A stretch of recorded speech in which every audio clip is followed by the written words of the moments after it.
we're going to keep it going with things that go on in the community. We lucky enough to be joined by Philadelphia Eagles running back Boston Scott. Boston, thanks so much for giving a few minutes today. Oh, man, I appreciate it. I appreciate y'all having me on. We appreciate what you're doing. We're going to get to your cause, your cleats in a second, but I wanted to take a step back to how you got there. You're kind of an inspiring guy, not just because I'm 5'6" and there's somebody I can kind of relate to in life doing things that I never would be able to do, but you were a walk-on at Louisiana Tech. You're only a college That's right. offer from an NAIA school in Kansas. People who chase their dreams that don't get things handed to them. Can you just talk about what it was like to chase that and earn your spot as a walk-on and then get a scholarship? Yeah, you learn a lot about yourself, whenever, you're working towards a goal and you don't necessarily see the light at the end of the tunnel, and just having the opportunity to continue to work on my craft, what I'm saying? It's a blessing to be able to get to my goal and achieve what I wanted to achieve. But at the end of the day, throughout the process, I was able to really learn a lot about myself, man. And I really feel the things that I learned along the way have really set me up, not only to be, successful in football, but also to be successful in life. So definitely wasn't easy, and there have been people that have helped me along the way. But overall, it's a blessing, man. It's a blessing to be where I am today. Boston, not only did you just go through the regular I'm a walk-on and then gain a scholarship, you had some personal physical challenges yourself that led you Mm-hmm. to where you are and what we want to talk about. Can you talk about what happened between that freshman and sophomore year that led you to where you are today and doing the good work that you're doing? Yeah, so my freshman year, man, I came in as a walk-on, as a freshman, whatever. And, man, it was – things were going really well, started off strong in training camp. And through the season, I noticed that it started after I had like a pretty bad full body cramp, I would say like the lower half of my body cramped up. After that point, I got home, and I realized that my muscles were continuing to twitch, and I was like, okay, they're just fatigued. Obviously my body is, adjusting to what just happened, but it continued to happen. And then the symptoms kind of started to intensify. So it started off as fasciculations, the kind of just involuntary twitches, and then it, kind of intensified into cramping, aches, pain, paresthesia, like just different things that I had never experienced before. And me being, however old I was at 18, 19 years old, the training staff is stumped, coaches don't understand what's going on, and so I think really the fear of the unknown, not really knowing what it was, that had a significant toll on me, and I remember going into the head trainer's office, and he sat me down and he said, Boston, God has a plan. I'm like, oh man, I'm about to die. Like I didn't know what was going on, what was happening, because I like to look into and research things that I'm dealing with or struggling with or whatever. And you look up, fasciculations. That's in the neurological world, right? So I look up then neurological disorders, neurological diseases, and you see like I heard mentioned like ALS, Lou Gehrig's, and these neurodegenerative disorders that claim lives. And so it was stressful. It was definitely stressful. I ended up going from specialist to specialist. I went at first, initially, they believed that it was bulging disc in my back. And I went to Dr. Dorset in, I believe, the Texas area. He's a spinal specialist, and that's where he basically scanned me, and he saw that there was really nothing that was cause for concern. And so I ended up going to a neuromuscular specialist, and I got an EMG. And basically what that does is it sends electric impulses throughout your body to get your muscles to contract.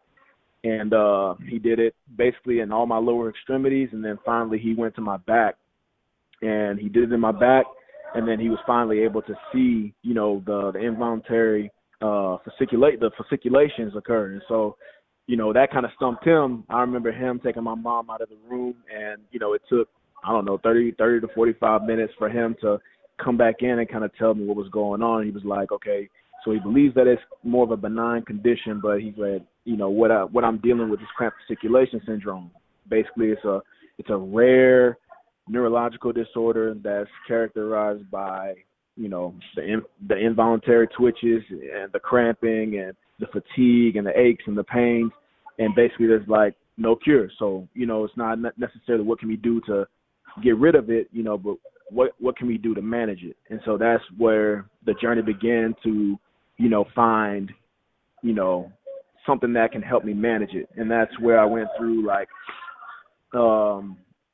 I took antidepressants, checked my blood work, vitamins, nutrients in my blood. And I got to the point to where I was able to manage it, being on antidepressants for a little bit. And yeah, but from there, it just kind of stuck with me, and my father also had a stroke back in 2018. So just in general, I realized, how much we didn't know, whenever it came to neurological disorders. And I'm like, well, why aren't there many cures? It's a very complex and deep issue, So like I said, I looked into it and I just found how many disorders there are, and really it's all about managing. There's not really much information available as far as a cure, you know what I'm saying? But there's a lot about managing. So it's always kind of been on my mind and on my heart as I've gone through, my journey as a football player. So like I said, it's a blessing to be where I am today. There are a lot of factors that, that I went through that where I shouldn't be where I am, but by God's grace, I'm here.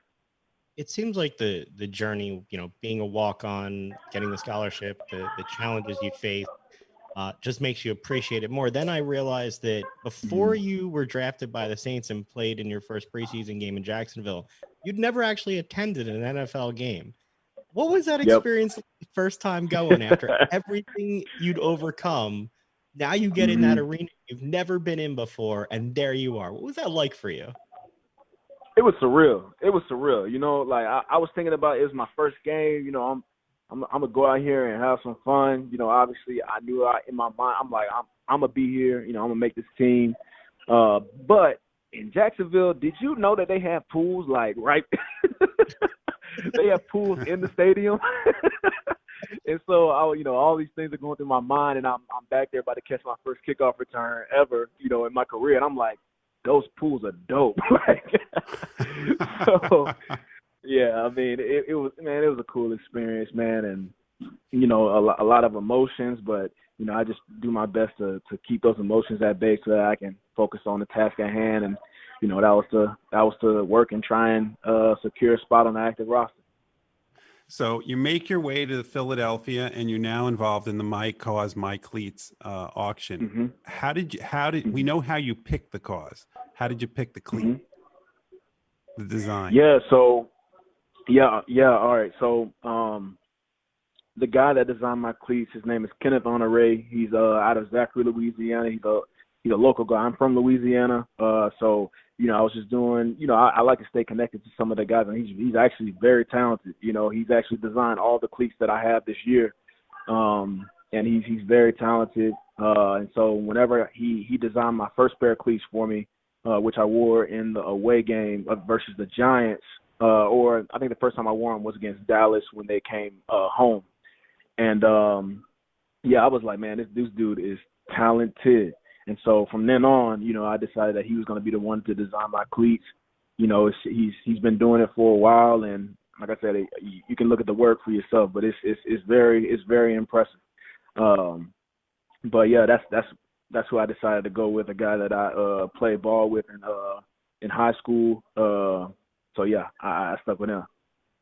And if you go on the website nflauction.nfl.com, you can bid, and all the donations will go to the American Neurological Association. Can you talk about what you hope people learn about their efforts, and a little more about why you want them to support what's going on? Obviously, you have your own personal ties to it. Yeah, absolutely. I would just say, there are millions of people that are affected by neurological disorders, and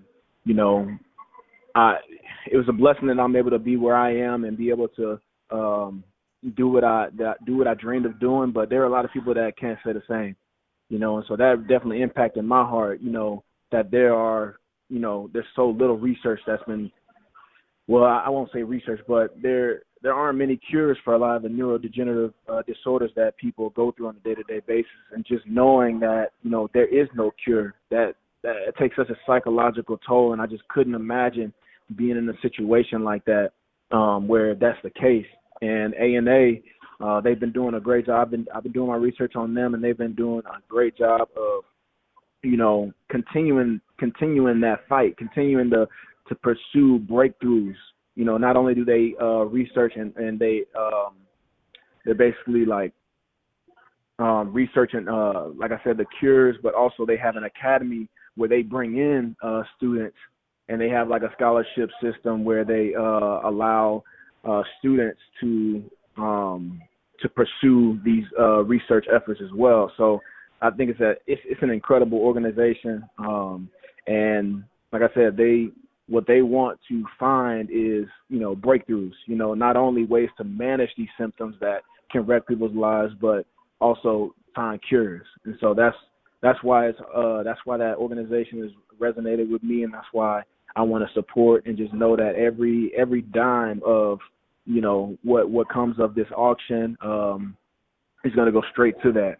And they're about what they say, you know, and so, yeah. I just hope that, you know, they're able to do the research and make breakthroughs to change people's lives. So, Boston, you've talked about some of the challenges you've gone through and the psychological toll that some challenges take. You, along with a lot of people in this country and this world, have gone through a lot of challenges this year. What has it been like for you to play this season with the additional challenges that you've all had, and what was the toll like, and what was it like to have a team around you to go through it together? Yeah, man, that team has stayed so close-knit throughout all the ups and the downs and the pandemic. And, you know, honestly, I just feel like there should be you should never take life for granted, but there should definitely be a new appreciation for life.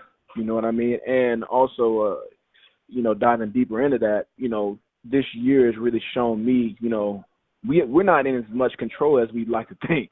You know what I mean? And so whatever it is that you're passionate about, whatever it is that, you know, you want to pursue, you know, I would just encourage people to do that. You know, love on your loved ones, you know, pick up the phone, call people that are close to you, because you never know, you know, life can change in an instant, man. Life can change in an instant. And so this year, you know, I've definitely grown a lot in my faith. I believe in Jesus Christ. That's me. But, you know, I've just learned, you know, from this year that we just can't take life for granted, you know, and each day is a gift.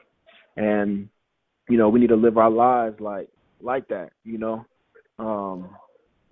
So, yeah, but like I said, having guys on that team, you know, as close-knit as we were, you know, I know that there's been narratives. I know that there's been this and that, but we stayed closely knit. You know, we stayed together through it all. You know, we battled all through the season. You know, it didn't go the way we wanted it to, but, you know, the nucleus is there, the mindset is there, you know, and I have full confidence that next year, you know, we're going to get on the right track and we're going to get this thing rolling. So you mentioned some of the challenges that the team had towards the end of the season. Do you feel like the offense and the team is closely knit? We've heard stories that it isn't, but you seem to be suggesting that you guys are all together in this. We are, because at the end of the day, you know what I mean? Like, at the end of the day, we all have to be the offensive success, like the team's success. Everyone has to be in this thing together. It's not an individual thing. It's not this person does this person does that. Like, what we all do determines the outcome for all of us. We are in this together. You know what I'm saying? Like, we're in this together regardless of the situation, regardless of what's going on. You know what I mean? Like, like I said, there's narratives here and there. People are gonna say what, but at the end of the day, we know what the vibe is in the locker room. We know what the vibe is in that organization, you know, and we stay together. We stay together through it all, and that's what it's been. I don't really know where the other stuff is coming from, but like I said, we worry about what we can control, and that's our teammates. That's who we're around. And so we've stuck together throughout this whole season. I'm proud of the team in a way that it's competed and battled. We didn't execute the way that we needed to, but like I said, as far as effort, energy, and camaraderie, all of that was there. All of that was there. So I want to finish on a lighter note here for you. You tweeted before the new year that you were looking for a PS5. You have any luck finding it? I did. I found one. I got a Series X. Yeah, I found one. There you go. So that will be able to follow along with how you're playing on your PS5 in between. Yeah, hey, Boston, can you do us a favor? Can you tweet out that we need one too? Because we've had no luck with that. I got you. Yeah. Awesome. We can't thank you enough for the time, for what you're doing. And look, the way you're using your platform to be so open about the challenges you face. There's other people out there who are probably going through some of these same things, asking some of these same questions as you. And to see an athlete out there talking about it, making it sort of normalized, like it's okay that this happened, you can get through it. That's pretty good for people. So personally, I just want to say thank you. We appreciate the time and everything you've given here, and look forward to seeing what goes on with the team going forward. Absolutely. I appreciate y'all having me on. You have a wonderful day. We'll talk to you soon. All right. God bless.